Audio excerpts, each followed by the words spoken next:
So we're in the home stretch, about 15 minutes, and then you can be on your way. But hopefully we leave you with some thoughts and ideas from today to help you make this year your best year yet. And we call things yet. We say it as if it's only this one time, because next year it will be your best year yet. You will outdo this past year next year. And so we don't say it's our best year ever, because best year ever means it's over. It's only downhill, and we don't live downhill. So hopefully you get great ideas from today. You know, Kurt talked about some amazing things that we need to understand as we innovate our sales process and move forward with working with guests from different generations. And hopefully you got some good notes from that. So 3 things today. I always like 3, talking 3. So gratitude. I always start with gratitude. And if you've been here before, you know I do that. Second is living a life of yes in the land of no. And third is prediction. So let's see how we do. Okay, so gratitude. Here's what I found. The more grateful I am, the more things I have to be grateful for. You see, we don't fully understand the importance of gratitude, but it opens up the windows to receive more. And when you have this sincere desire to be grateful for what you have while in pursuit of what you want, that's when your life changes. And it has to happen every day. And it's not easy. So what I'm going to talk about today, they're not easy to do, but they're the best. And we work at it. Doesn't mean we're going to get it under perfection, but we work hard at ourselves to be better every day. And through that progression, we evolve as people, as spouses, as friends, as co-workers, because we were built for better. We were built to grow. We weren't built to be obsolete, to go away. And gratitude is key.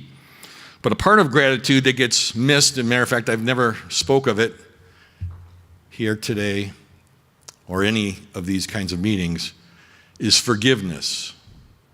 You see, you can't have true gratitude if you've got a lot of baggage to carry. And baggage is my term for disappointment, heartbreak, lost dreams, people that let you down, people that maybe stabbed you in the back. And if we hold on to that baggage, we can't get to the real level of gratitude, which would then let us get to a different level of our life, of joy, of happiness, of peace, of success. And so the art of forgiveness is a great line from a song by a man named Matthew West. And it goes something like this, that forgiveness, the prisoner that it really frees is you.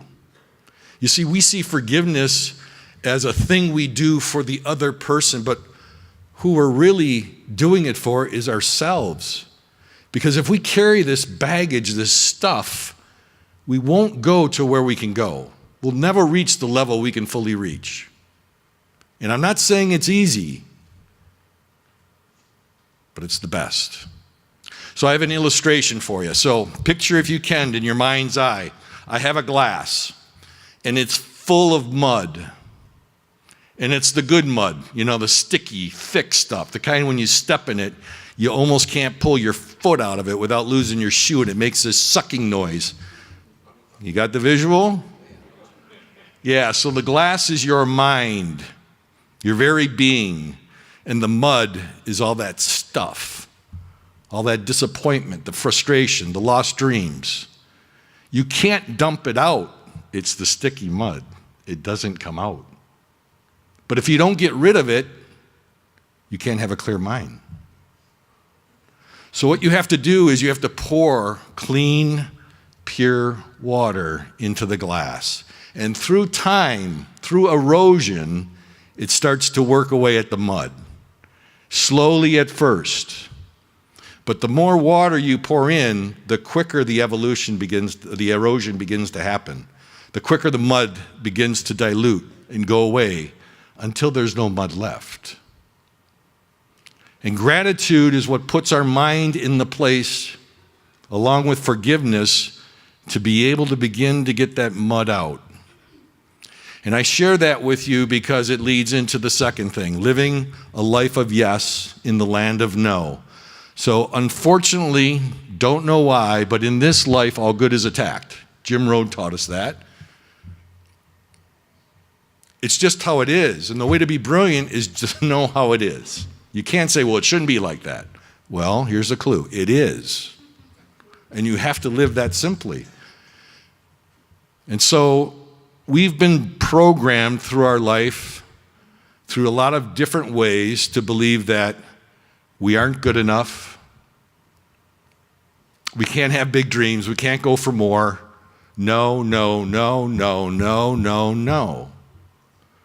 And over time, it just becomes a part of who we are. We don't even realize it.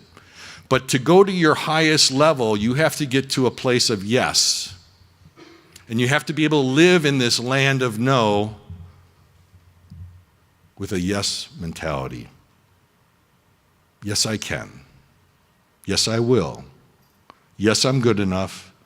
Yes, I deserve to. And I do that by pouring clean water in my head to deprogram the wrong programming, the bad programming. So, here's a little twist though. Living a life of yes in the land of no, there's another type of no, that's K-N-O-W. You see, through knowledge, through pouring in wisdom, knowledge, being a student, learning how to be different, helps you live yes in the land of N-O by living in the land of K-N-O-W. I know that's brilliant. I know you're in awe, because I could see you're just stunned. Little joke. But no joke. I'm going to go back up a little bit to the forgiveness piece, because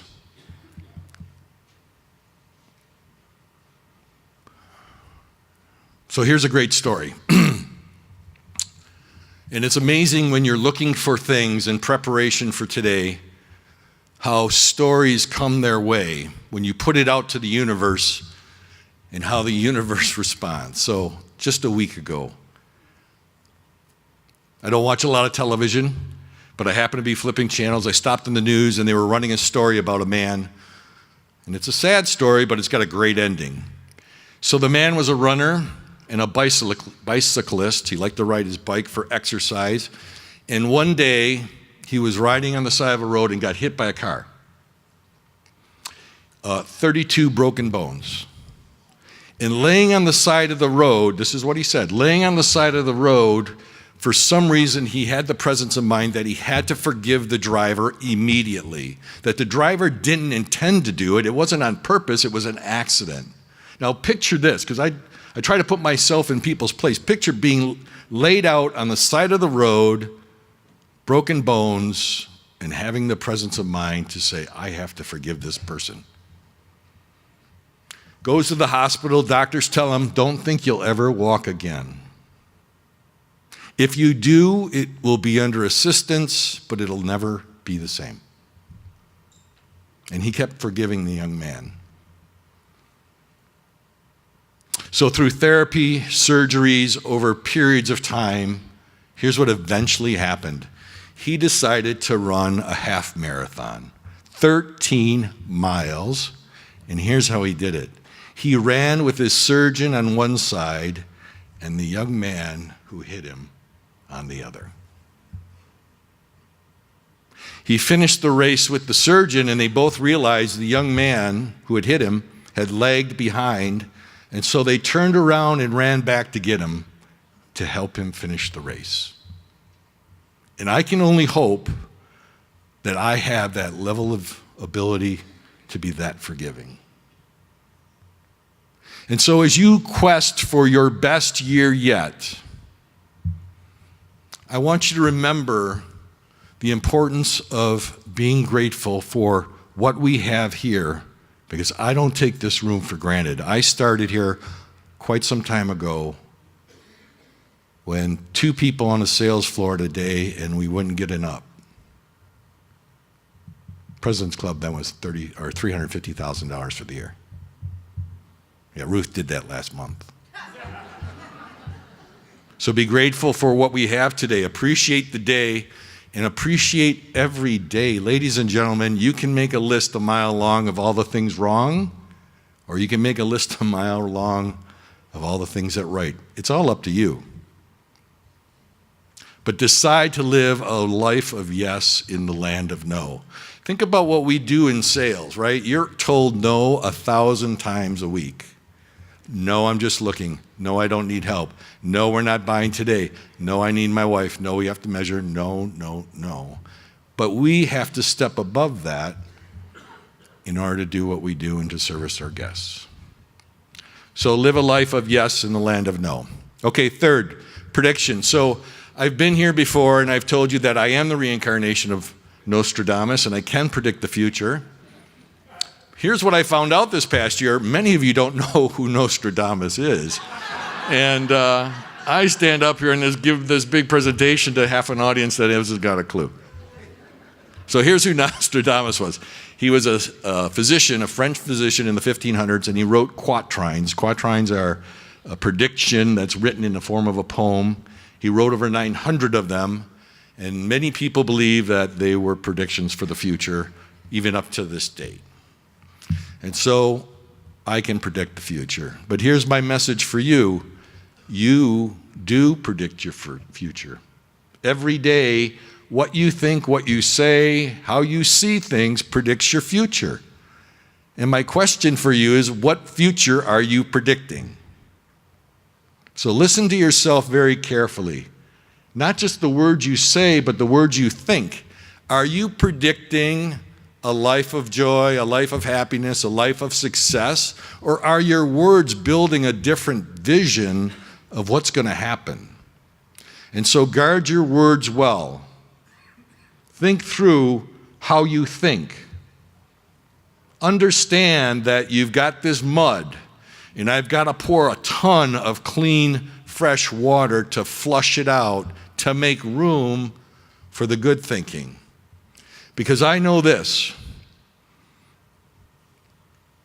you are amazing. You have more in you than you have a clue, and you can bring out the best of you in 2018 like no other year, and we can have 50 people up here doing Cadillacs. We can have 100 people getting Cadillacs because it's available to you if you can get the mud out, if you predict your future well. You can be here. We want you here. You deserve to be here.